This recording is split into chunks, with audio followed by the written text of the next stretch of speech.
Hello guys, welcome again. It's Jeho. I'm very happy to do this video. Very happy to be in front of you today. And today we are going to talk about exams again. I did a video before about how to pass the exams and all the abstractions and the feelings that comes with passing your exam. And today I'm going to take a small dive into this concept, and today I'll be talking much more about the different strategies that you can use to pass your exams. And this will be the content of today, and I really hope that you enjoy this video. If you are new into the channel, please subscribe and share the video if it's helpful to you. And let's start. So today, as I was saying, we'll be talking about strategies. When it comes to study, what are the different strategies that we have? But first, what is the strategy? A strategy is a set of mental calculations that were done before and that you can apply in a situation. Is like, for example, let me take an example. We have what we call tactics and strategies. The strategies, they are some plans that we do most of the time beforehand, before the situation happens, and we do a strategy. But the tactics, it comes when the plan is improvised at the moment of the situation when it's happening. So this is the difference between strategy and tactics. And there are different kinds of people. There are people that rely a lot on strategy. There are people that rely a lot on tactics. But there is something that I've seen, especially in exams, you won't have to rely a lot on tactics. And in fact, strategy is much more important when it comes to pass exams, because it's a long-term plan, it's a long-term goal, and you have to do an arrangement of the things that you have to do when that time, and I talk about the exams when it comes. So this is a small explanation about the strategy.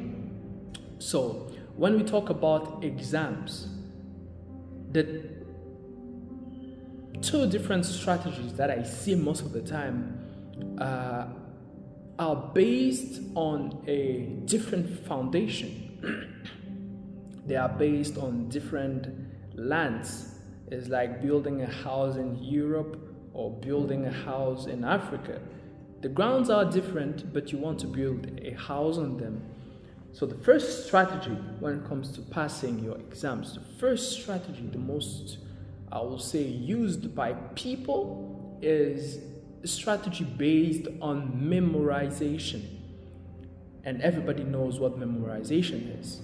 In Chinese, we say 四记硬背. So you just take the information that you have, you just look at it, read it, and use your memory to take all this information.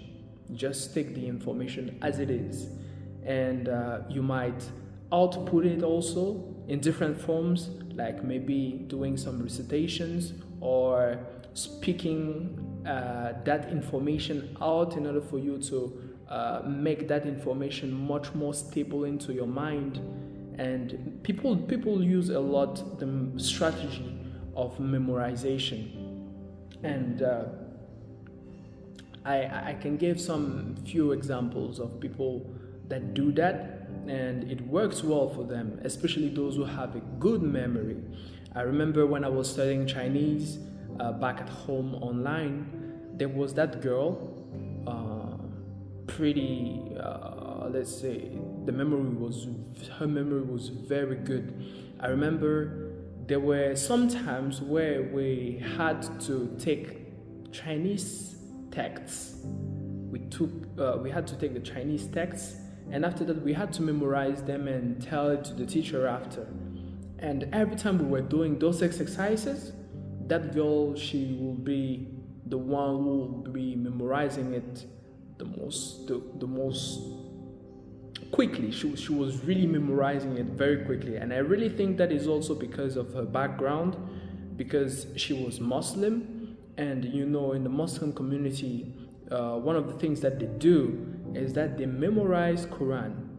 So I really believe that in her background, she already had memorized a lot of things, and it could make her much more susceptible to memorize other things as fast.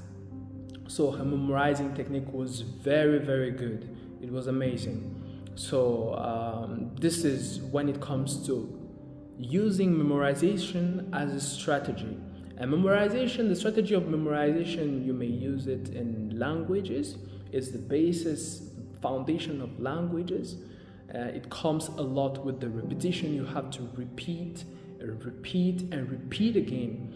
And we all know that repetition is something that is very key. It's a key when it comes to learning, because our mind, naturally, we forget a lot.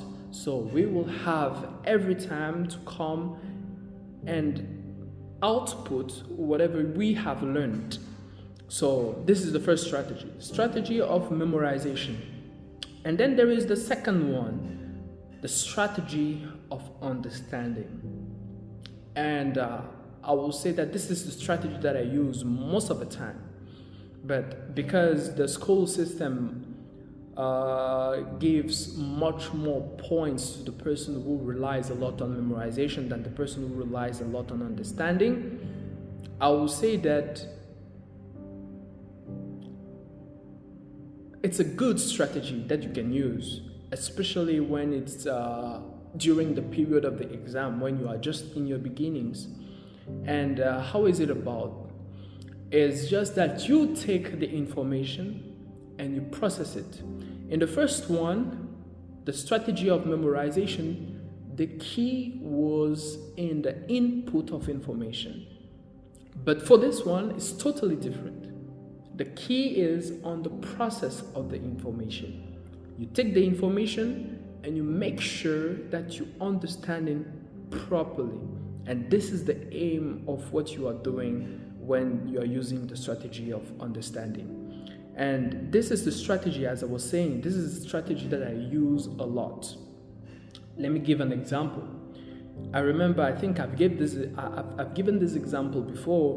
We were doing immunology classes, and at that time I wasn't really prepared. So what did I do?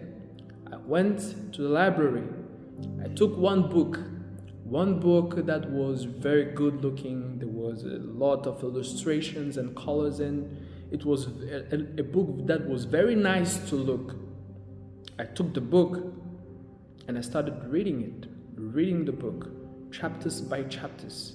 And the key of all of this was to understand the concepts, understand what the book was talking about.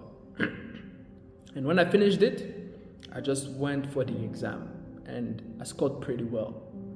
This is another strategy that you can use as well. But when it comes to, let's say, passing an exam, when you don't have a lot of time when it comes to memorize, I will suggest you to use the strategy of understanding. Because when you understand, you can reformulate all the things that you have learned into your own words. But now it will depend on the teacher. There are some teachers who require you to give the exact same words that they gave in the paper, that they gave into the course, or maybe into the class. There are some teachers that will say, oh, there are some keywords, or there are some also who will say, okay, you can just reformulate it into your own words. All of them, they are all good. All of those teachers, they are good. So I think those are the two main strategies that exist. But I won't say that if you want to aim very high that you might only use one of them. Or what I mean is that because you want to, let's say, score maybe 95 over 100, you will rely a lot on the understanding and put away the memorization. No, it doesn't work like that. If you want to aim much more higher, you will have to combine the two, because the two, they have to be complementary at that time. So if you want to aim for a very high score, you go for the understanding first, and after that you come back at the memorization. Go for the understanding first, get the definitions, the whole idea of the definitions, come back and then look at what you are reformulating, though your sentences, look at them and then try to equalize them with the definitions or maybe the concepts that they were given into the class.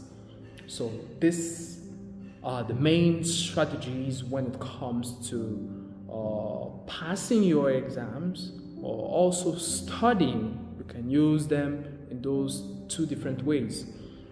Yeah. So I will say that that's all for today. If you have liked this video, please share, subscribe, like, and I will see you guys on the next one. Peace.